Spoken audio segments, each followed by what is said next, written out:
I was 8 years old. It was just before my 9-year-old birthday. He was not a small guy. At this time, I may have been 7, 8 years old, and he grabbed my arm and laid me on my back. He laid on top of me, and he's grinding me. He's kissing on me. He's touching me, telling me not to say anything. When I was 8 years old, we had a nice family home in a part of London. My life started to change when my parents started having some trouble in their relationship.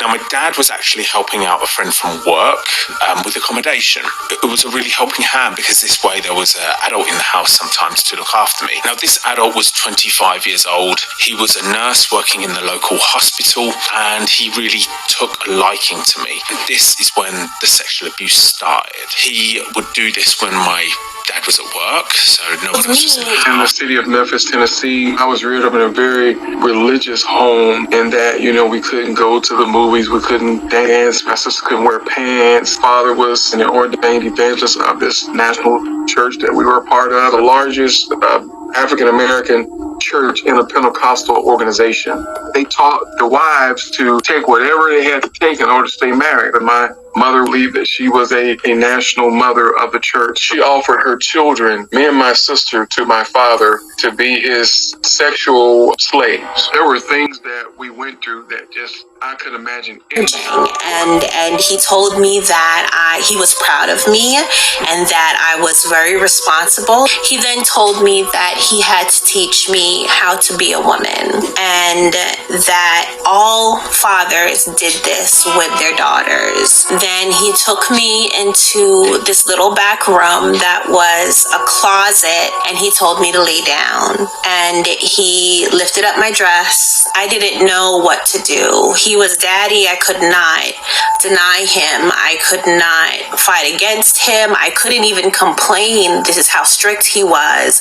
But at the same time, I was so uncomfortable because from what I understood, no one was supposed to touch my private areas except mommy whenever she had to check if there was something wrong. So I did that until I felt him pulling my dress down, and he told me to get up and put up my underwear, and he hugged me, and he said that I couldn't tell anyone and that I couldn't tell mommy because she wouldn't understand, and it would make her go crazy. And I kept the secret.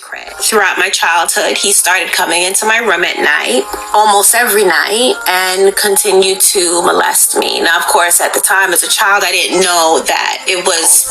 So I grew up in North Georgia up until I was age 18. Georgia was a perfect place to, it's very conservative, so the indoctrination and all of that just started very, very early. My family decided to move from Georgia to Washington when I was 18 to join a ministry, which then turned into a cult. My mom heard about this ministry when I was very young. I was about 5 or 6. My mom found this ministry very helpful, and my mom actually threw a conference for this woman and her ministry in Georgia. Her whole terrifying, because I knew I was trapped there, and I knew how sick this place was now, and that this was the person.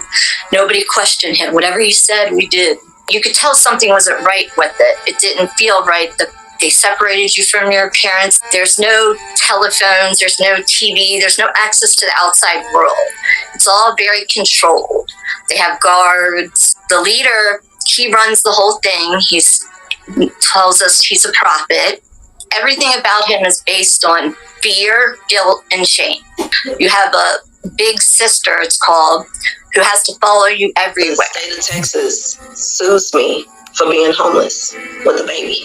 The judge says that I have 3 requirements, and those 3 requirements was to get a GED, have a bank account, put money on it. He doesn't care where the money's coming from, just put the money in there, and to make sure I have stable housing. Now, by this time, I'm 16 years old. I ran into this friend of mine who was already working in a strip club, and she was living with her boyfriend at the time. So she goes, well, I work at a strip club, and I'm like, well, doing what? And she was like, oh, don't worry, I'm just waitressing. It's not a big deal.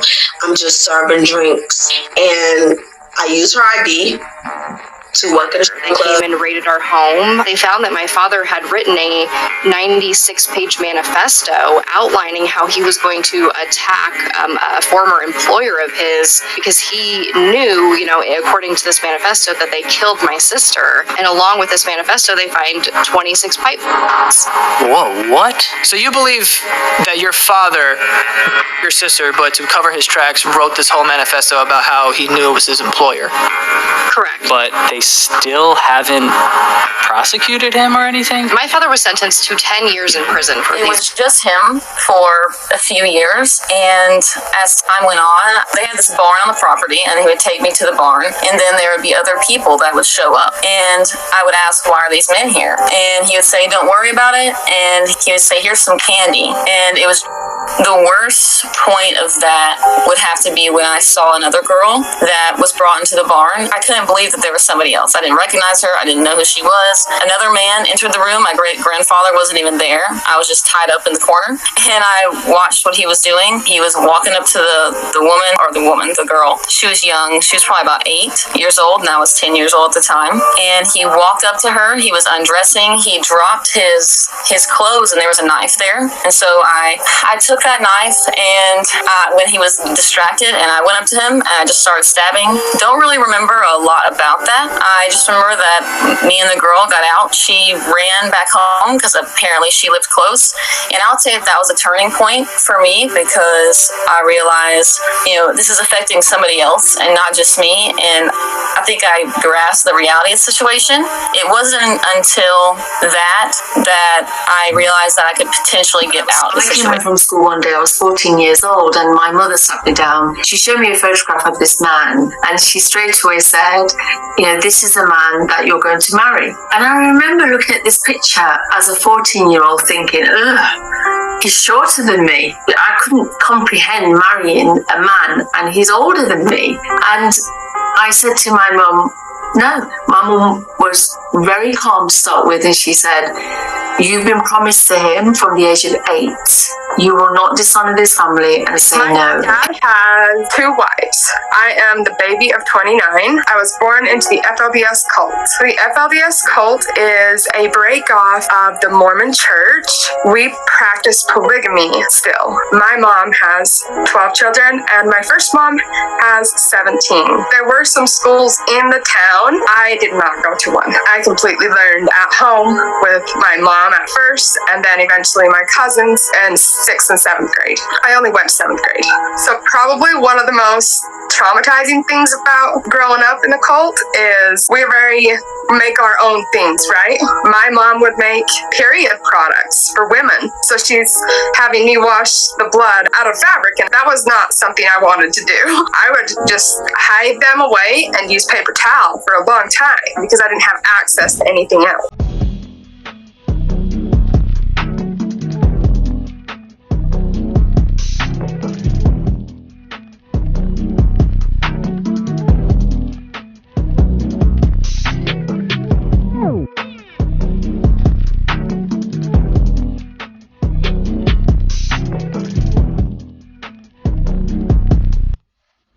She went missing almost 19 years now. She was 17 and I was 12 when the police finally began to investigate. They looked into it very, very heavily and sat me down and basically told me that it was my father. But it wasn't until 2006 when a gentleman confessed to Alyssa's.